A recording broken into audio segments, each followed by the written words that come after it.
These beautiful girls have gathered at the mansion. They are participating in a special audition. They have one goal in mind: to become the daughter-in-law of a rich woman. With the idea that bigger asses make more babies, the rich woman decided to handpick one by one who was qualified to be her son's wife. After a lot of screening, the unqualified ones were eliminated. Only these three girls remained. Their final selection was simple. It was to see who could get pregnant first. The rich woman will be able to have her grandchildren. The rich woman called her son. She asked her to officially meet her future husband, but to their surprise, the man was in a wheelchair. His mother told him to go back to his room and wait. Then she would arrange for them to go in one by one. Even so, in order to marry into a wealthy family, the girls were scrambling to get in first. The first girl's name was Jenny. She came up without saying a word. She was ready to give Jack a boy, but her words didn't sit well with Jack. A child was born for them, not just for her, and he questioned Jenny's readiness to take on the responsibility of being a mother, and she's just not ready for the questions she's being asked. She was desperate to make it work with Jack, and in the end, he didn't do anything with Jenny. He just kicked her out of the room in anger, and when she came out, she pretended. She did what she had to do with Jack. She wanted to discourage them, but Mary was not only unaffected, she even went so far as to prepare a surprise. In order to impress Jack even more, she played some catchy music on her cell phone, and then she threw it right at Jack, and there was a beautiful woman in front of him. She showed her versatility. She tried to impress Jack with her dance moves, but then he stopped the music. It wasn't that he didn't like her dancing, but she's been paralyzed for years. He had lost the use of the lower part of his body, and his mother didn't really know that he would never be able to have another child. So this time it was the same. They didn't do anything the whole time. Mary had to walk out of the room, and when she did, she bragged. He was done with Jack.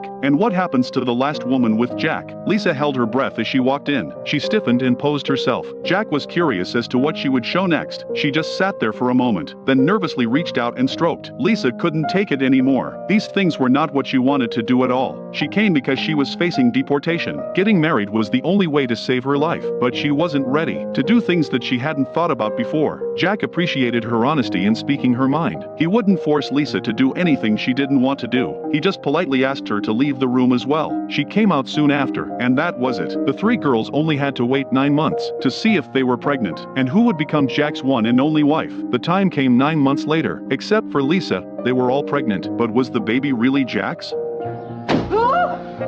Leave. Leave.